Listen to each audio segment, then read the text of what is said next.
여러분 안녕하십니까?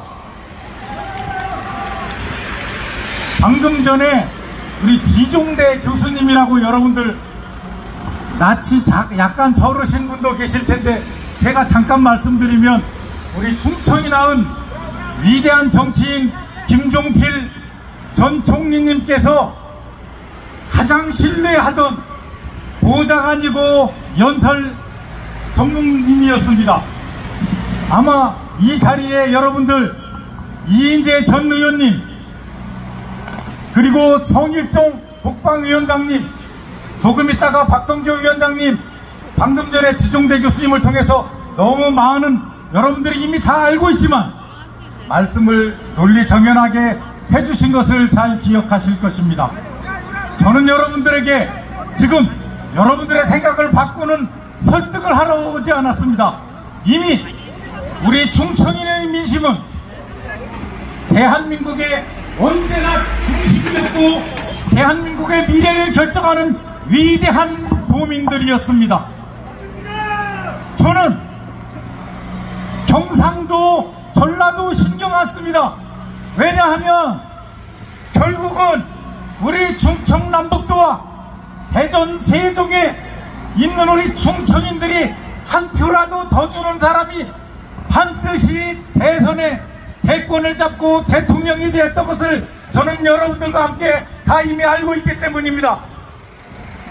여러분, 지난 5월 15일 날 공주 부여 청양을 지역구로 둔 박수현 의원은 지난 참여정부 때부터 지금까지 민주당에서 대변인과 홍보 쪽을 맡은 대단히 빛나는 사람이었다고 다들 생각합니다. 그 박수현 의원이 자기 지역구인 공주에 대하여 공주는 내란 수괴의 고향이라는 표현을 썼습니다. 얼마나 부끄럽고 치욕스러운 일입니까? 윤석열 대통령이 공주 사람이라고 해서 공주가 내란 수괴의 고향이라고 이렇게 치욕스러운 표현을 쓰는 것이 맞습니까, 여러분? 안 됩니다! 우리 충청인을 능욕하고 공주를 모욕하는 정말 부끄러운 일입니다. 그러면 옛날 남로당의 박헌영이 예산 사람이니까 우리 충청이 남로당의 고향이고 빨갱이 지역이라고 얘기할 수 있겠습니까? 아직 내란이라는 것은 헌법재판소에서 판결도 되지 않았고 공소사실로서 빼버리고 재판 중에 있습니다. 여러분들, 윤석열 대통령이 왜 비상계엄을 무리하게 그 큰 칼을 뽑아들었는지 너무 잘 아시지 않습니까? 30여 번에 이르는 탄핵, 일방적인 예산 삭감, 그리고 끊임없는 일방적인 예산 입법 독주, 그야말로 입법의 쿠데타가 진행되는 상황에서 발생되었던 것 아니겠습니까, 여러분? 여러분, 저는 이 즈음에 우리 충청도가 다시 한번 마음을 합쳐서 김문수 같은 사람을 다시 한번 우리의 미래의 지도자로 뽑아주기를 여러분들에게 간곡히 호소하는 것입니다. 왜냐하면 제가 1984년에 공직에 들어가서부터 박근혜 정부에서 청와대 비서관부터 차관, 해양수산부 장관에 이르기까지 저는 전두환 대통령부터 수많은 보수와 진보의 대통령을 모셔봤습니다. 그분들에게서 저희가 느꼈던 공직자로서 우리나라를 100달러도 안 되는 그 시절로부터 75년 만에 전 세계의 탑10 이내에 IT와 선박과 조선, 반도체 모든 분야에서 세계 탑으로 올라간 우리 문화예술 강국 대한민국을 만드는 이 근저에 위대한 대한민국 국민과 우리 대한민국 대통령이 똘똘 뭉쳐서 이 나라를 이끌어왔는데 그분들의 한결같은 속성에 대해서 제가 여러분들께 자신있게 말씀드리면은 대통령은 가장 겸손한 데에서 가장 정직하고 청렴해야 하였습니다. 청렴한 대통령, 겸손한 대통령이 이 나라를 정말 잘 이끌어왔는데, 여러분, 이재명이 정말 겸손하고 정직하고 청렴한 건 맞습니까? 아닙니다. 아니면 김문수가 집 한 채밖에 없는 김문수, 노동운동하고 민주화 투쟁하고 경기도지사 또 삼선의원을 하는 과정에서 정말로 위대한 기적의 길을, 경륜의 길을 걸어온 그 사람이 정말로 겸손하고 청렴한 사람일까요? 여러분, 두 번째, 가장 중요한 대통령의 자질이 있습니다. 무엇입니까? 대한민국처럼 복잡하고 난해하고 끊임없이 변화와 도전을 받는 이 대한민국에서는 진정 자기 목숨을 버리고 희생과 헌신을 하는 그러한 사람이 대통령이 되었고 지도자가 되었습니다. 여러분, 김문수야말로 자기 목숨을 버리고 우리 자유민주주의와 대한민국의 정체성을 수호할 수 있는 진정한 용기를 가진 희생과 헌신의 위대한 인물 아닙니까, 여러분? 불과 며칠 전부터 방탄조끼도 모자라서 방탄 유리를 한 겹, 두 겹, 세 겹을 하고 자기가 이미 대통령이 되었으니 이제 목숨을 잘 보존해서 이 나라의 독재를 이끌겠다는 그러한 의도가 뻔히 보이는 저 비겁하고 용기 없는 이재명이냐, 아니면 자기는 평생에 걸쳐서 부끄럽지 않고 떳떳하고 총알을 맞아도 좋겠다고 당당하게 앞서는 김문수의 참 용기가 누가 지도자의 사기입니까, 여러분? 김문수 대통령, 김문수 대통령. 여러분, 제가 마지막으로 한 말씀만 더 드리고 내려가겠습니다. 역대 대통령 선거를 다 지켜보았지만 대통령 선거는 막판에 끝발 올리는 사람이 항상 이겼습니다. 윤석열 대통령이 그랬고 노무현이 그랬고 모든 대통령들이 막판에 국민에게 감동을 주는 사람이었습니다. 맞습니다. 이재명은 민주당의 아버지라고 하면서 무려 90%의 지지를 가지고 특정 지역에 또는 인도총과 전교조에 또는 특정 이권을 생각하는 세력의 철통 같은 지지율을 가지고 40%에서 50%를 넘나들고 있는데 저희들에게 감동이 옵니까? 감동이 옵니까, 여러분? 이재명을 생각하면 감동스럽습니까? 그렇습니다, 여러분. 지금 12틀 12일 남았습니다. 국회의원 선거로 따지면 이제 막 시작되는 단계입니다.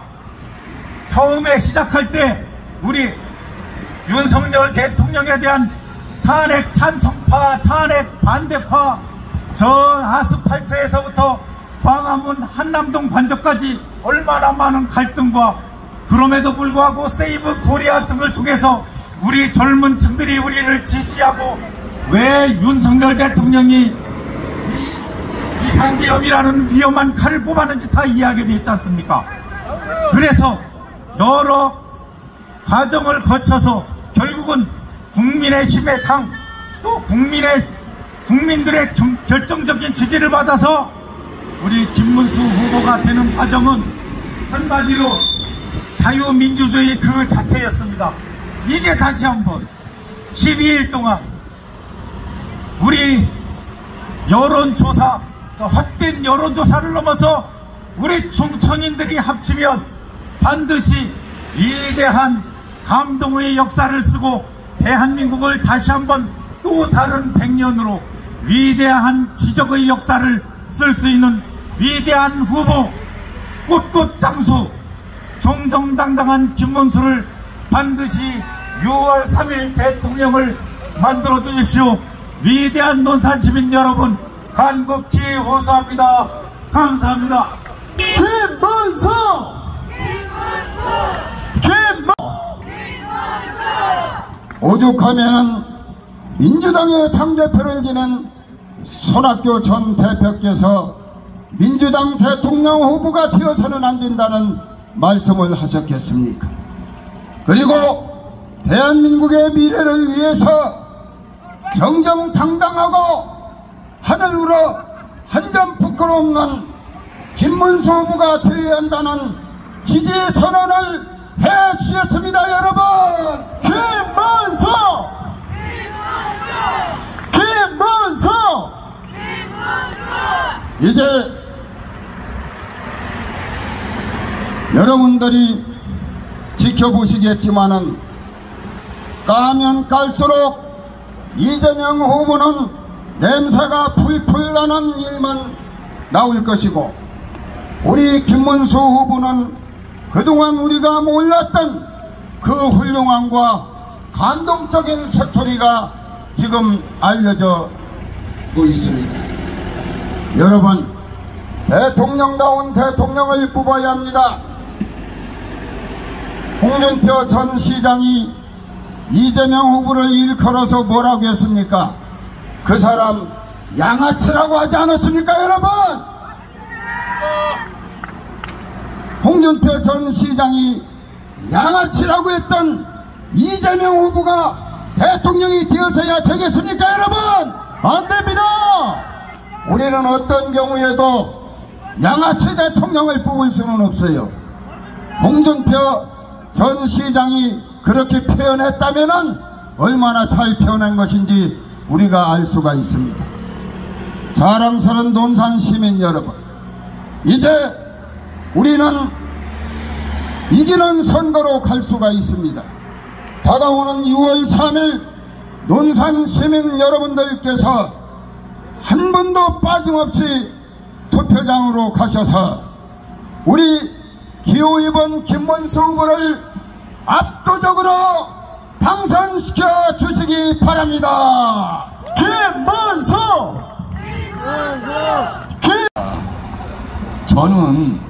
저는 지금 현재 상황을 이렇게 봅니다. 저는 정치인도 안 했었잖아요. 그렇죠? 저는 군인이었습니다. 그것도 40년 이상을 군생활한 군인이었습니다. 여러분, 한 나라가 무너지는 것은 두 가지 방법이 있거든요. 한 나라가 무너지는 것은 두 가지가 있어요. 하나는 내부의 적에 의해서 무너지는 겁니다. 이해하고 계시죠? 또 하나는 내부에 의해 저그들끼리 치고받고 싸워. 정치가 개판이야, 경제가 개판이야, 사회도 개판이야, 모든 게 개판이야. 그래서 저 스스로 무너지는 것, 이게 내부 위협에서 무너지는 겁니다. 이해가 되시죠? 이게 현재 우리의 모습이란 거죠. 제가 봤을 때는 마치 대한민국은 언제 터질지 모르는 죽음의 검은 풍선을, 그것도 풍선이 아주 빵빵한데 조그마한 거들이면 툭 터지는데 그 검은 풍선을 가슴에 붓고 있는 상황이다. 그래서 위기인 겁니다. 위기. 그래서 위기인 거예요. 여러분, 더 그냥 길게 안 하겠습니다. 짧게 할게요. 대통령 뽑아야 되잖아요. 맞지요? 누구한테는 도장을 찍어야 되잖아. 그 도장을 많이 받은 사람이 위기를 극복해야 되는데 통상 그러지요. 야, 대통령 선거는 과거 정권에 대한 심판이야, 이런 말 많이 들었지요. 그러면서 또 뭐라 하느냐, 미래에 대한 선택이야, 또 그 말을 하잖아. 그렇죠? 아니 그럼 어떻게 하란 말이야 도대체? 과거로 가란 말이야, 미래로 가란 말이야? 헷갈리잖아 이게. 물론 두 마리의 토끼를 동시에 다 잡을 수도 있어요. 그러나 잡을 수 없는 상황이라면 어디로 가야 됩니까? 과거입니까, 미래입니까? 미래입니다! 미래로 가야 되죠. 요것만 길게 할 겁니다. 과거 70년 전에 박정희 대통령이 나타나서 그 미래를 보는 안목과 노력을 가지고 오늘의 세계적인 경제 대국을 이루었습니다. 맞지요? 뿐만 아니라 K국방의 세계화를 이뤘어요. 맞지요? 이게 바로 대통령이 바로 미래라는 증거입니다. 증거. 여러분, 대통령은 그 나라의 미래예요. 그리고 대통령 선거는 미래에 포인트를 둬야 돼요. 그러니까 우리가 도장을 찍음에 있어서 머릿속에 뭘 생각해야 되느냐? 과거가 아니야. 우리의 미래의 주안을 두고 찍어야 되는 겁니다. 아셨지요? 그런데 미래의 주안을 두는데 구체적으로 두 사람 중에서 1등과 2등 중에서 뽑아야 될 거 아니에요.